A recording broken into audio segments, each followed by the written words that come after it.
We will take a look at sports right now. A reminder that Mike Cozzi, during this pandemic, has limited his sports presentations to Mondays and Fridays. Mondays, a recap of what's been going on, and Fridays, a look ahead at what's been going on, simply because it's not like it used to be in sports. There's just not a lot out there, even though it's getting better and better and better and better. Well, speaking about better, how about the Red Sox? They are off to a good start. They downed the Twins last night by a score of 4-2. Meanwhile, the Mets came back and defeated the Phillies by a score of 4-3. The Yankees got bombed by the Blue Jays 7-3. That's the local action that we saw in Major League Baseball last night. How about this? Julian Edelman just retired from the New England Patriots, right?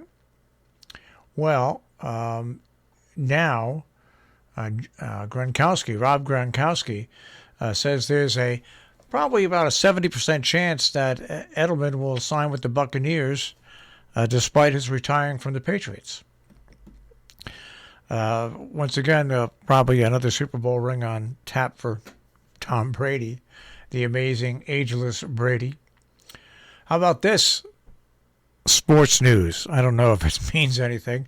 The XFL, yes, the XFL is coming back, and the CFL partnership now means that it could feature a title game between the championship of both those leagues.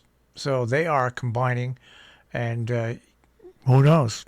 Maybe that's their way to success. A report out of New York, Sam Darnold, of course, late of the New York Jets, is reported to saying that he wanted to play 20 years and win Super Bowls with the Jets. The way they were going, it probably would have taken him 20 years to get in the Super Bowl with the Jets. All right. Vanderbilt has hired a new women's basketball coach, Shea Ralph. Now, is that name familiar? Yeah. Okay. She is, of course, from UConn. So that's good news there. And how about this? Remember Kevin Ollie, who in his first year as coach of the UConn men led them to a national title? He's been named coach of a new league designed for prep standouts. So he will be coaching in that league. All right, with that being said, let us go on to the National Hockey League last night. The Bruins defeated the Sabres 3-2. The Rangers shut out the Devils 3-0 last night in local action. Looking at the action for today to see if any of our local teams are playing. No, quite simply. Tomorrow we get back in action with the Devils against the Rangers once again. The Bruins will take on the Islanders tomorrow. And that's the way things stand in the National Hockey League. Moving over to the NBA yesterday. The Celtics got by the Trailblazers 116-115. Coming up today, the Nets take on the 76ers at 7 p.m. and the Knicks take on the Pelicans at 8 p.m. And once again, if we take a look at the standings in the NBA, it is extremely rare, but the Knicks are in the hunt for the playoffs. They are one game over 500. They've played 55 games already in the season.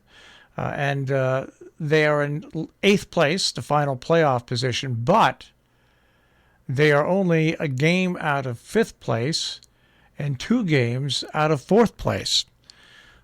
So with parity, the Knicks actually, for the first time in many, many, many years, have a shot at making the playoffs. And there are no superstars on this team, a lot of young players.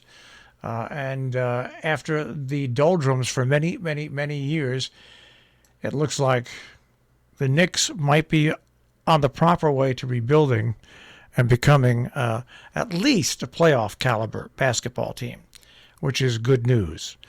Now there's something we got to do about the Rangers and the Giants and the Jets and the Mets and the Yankees, all absent from the championship games. All right. for quite a while now. 6:42 on the Breakfast Club as we wrap up this check on sports.